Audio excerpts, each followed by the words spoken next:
مگر ٹرین یہاں نہیں روکی جا سکتی تھی۔ اصل لائٹ سگنل تقریباً 1 کلومیٹر دور سیرس کراسنگ پر تھا۔ وہاں دوسرا گروپ ٹرین کو روکنے کے لیے اور پھر اسے برج تک پہنچانے کے لیے سگنل لائٹس میں تبدیلی کرنے والا تھا۔ بروس رینالڈ اس سارے منصوبے کا باس تھا۔ ہر آدمی کو اپنا کام معلوم تھا اور ہر خطرے کا حساب لگایا جا چکا تھا۔ پلان بالکل پرفیکٹ تھا اور جب ٹرین آئی تو سب کچھ تقریباً منصوبے کے مطابق ہوا۔ رائل میل ٹرین رات کے ٹھیک 3:03 پر سیر کراسنگ کے قریب پہنچی۔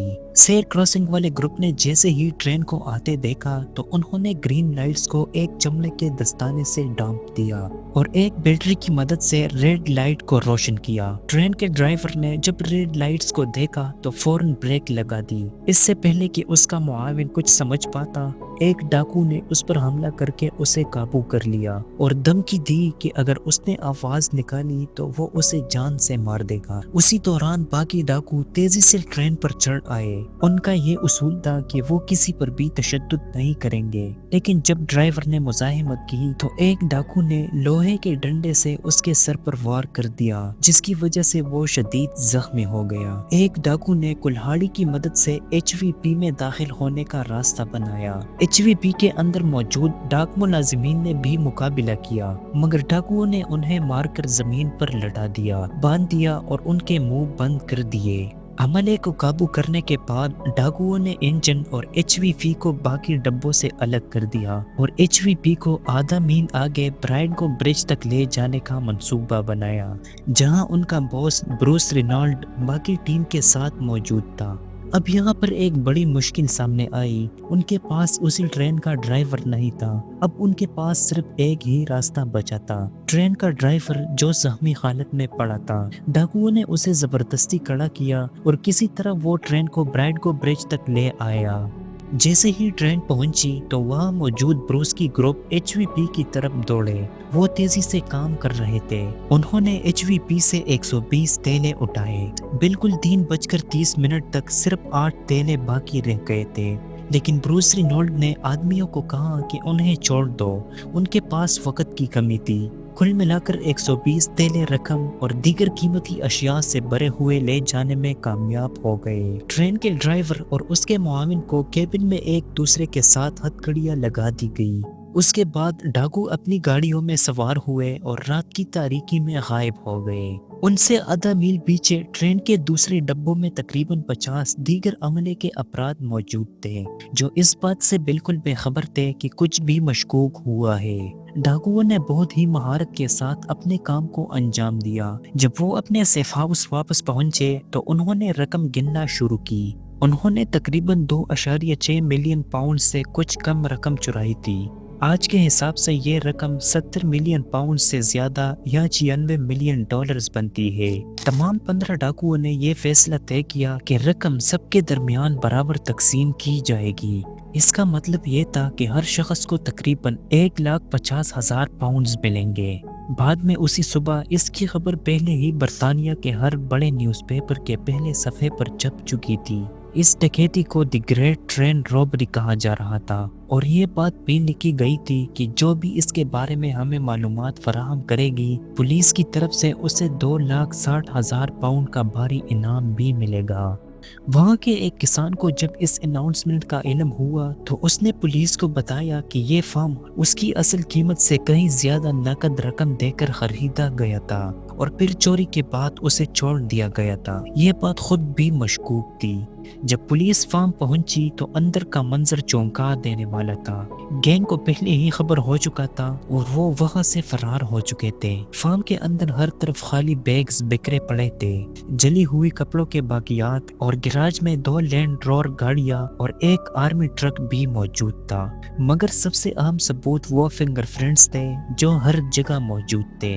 گینگ نے پولیس کے آنے سے پہلے تقریباً ہر جگہ صاف کرنے کی کوشش کی تھی، مگر اس کے باوجود پولیس نے 311 فنگر پرنٹس حاصل کیے، جس سے یہ بات واضح ہو گئی کہ اس چوری میں تقریباً 10 سے 15 افراد شامل تھے۔ اب ان ڈاکوؤں کو اریسٹ کرنے کا وقت آ چکا تھا۔ چونکہ زیادہ تر ملزمان لندن میں مقیم تھے، اس لیے اس کیس کو فلائنگ اسکواڈ کے سپرد کر دیا گیا۔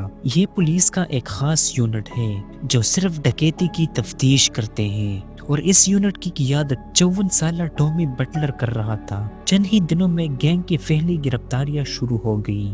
1964 کے آغاز تک 15 میں سے 10 افراد خفیہ ایجنسیز کی مدد سے گرفتار ہو چکے تھے۔ 600 سے زائد شواہد کی بنیاد پر انہیں مجرم قرار دیا گیا تھا اور انہیں 30 سال تک قید کی سزا سنائی گئی۔